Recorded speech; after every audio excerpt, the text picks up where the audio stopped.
सर्वांनी बघितलेलं आहे. 31 लाख शेतकरी आहेत. 2200 कोटीला 31 लाख शेतकऱ्यांच्या आकड्याला आपण विभागलं तर मग आकडा येतो 7000. प्रत्येक शेतकऱ्याला मदत शासनाने गेल्या काही दिवसांमध्ये दिलेली आहे. ते फक्त ऑगस्ट महिन्याची.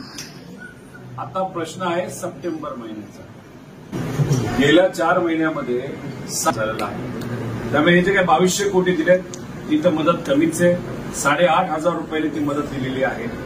आता आमच्या सगळ्यांची मागणी आहे की या सप्टेंबर महिन्यामध्ये जे नुकसान झालेलं आहे त्यासाठी शेतकऱ्याला 50,000 रुपये पर हेक्टर ही मदत दिली गेली पाहिजे. अधिवेशनामध्ये आम्ही एक मुद्दा मांडला होता की जे काही विमा हा शेतकऱ्याला 1 रुपयाला भरला होता त्यात 5 ट्रिगर होते. ते ट्रिगर इलेक्शन झाल्यानंतर तुम्ही काढलेले आहेत. ते 4 ट्रिगर काढले. त्यातला लोकल कॅलॅमिटी ट्रिगर आहे म्हणजे स्थानिक भागामध्ये अतिवृष्टी दुष्काळ झाला तर शेतकऱ्याला मदत मिळत असते आणि हे सर्व ट्रिगर काढल्यामुळे शेतकऱ्याचं खूप मोठं नुकसान झालं. विमा आता असला असता आणि हे 4 ट्रिगर अतिरिक्त असले असते तर सोयाबीन शेतकऱ्याला 51,000, कपाशीच्या शेतकऱ्याला 54,000, तुरीच्या शेतकऱ्याला 30,000, कांद्याच्या शेतकऱ्याला 56,000 अशा पद्धतीने मदत मिळाली असेल. शासनाने एनडीआरएफ आणि एसडीआरएफच्या अंतर्गत जी मदत दिली ती अतिरिक्त मदत राहिली असती. पण दुर्दैव असं की या शासनाने पैसे वाचवण्याच्या नादामध्ये त्यावेळेस पत्ते खेळणारे मंत्री तिथं होते.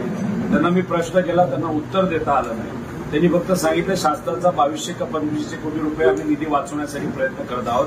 पण आज हे ट्रिगर असले असते तर फक्त मराठवाड्यातल्या शेतकऱ्याला विमा कंपनीकडनं 10,000 कोटीची मदत झाली असती. आज दुर्दैवाने ती मदत होत नाही. आणि उदगीर भागामध्ये काही शेतकरी आम्हाला भेटले आणि त्यांनी आम्हाला सांगितलं, मला खरंच आश्चर्य वाटलं की इथे 2024 मध्ये जे काही नुकसान झालं होतं त्यावेळेस जो काही पीक विमा मिळाला होता तो पीक विमा या भागातल्या शेतकऱ्याला मिळालेला नाही.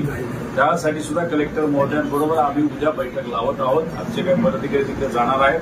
अशी ही परिस्थिती आहे. त्याच्याबरोबर ओला दुष्काळ जाहीर व्हावा अशी मागणी आम्ही केली. दुर्दैव असं देवेंद्र फडणवीस साहेब काल परवा कुठेतरी बोलले की ओला दुष्काळ हा विषयच नसतो.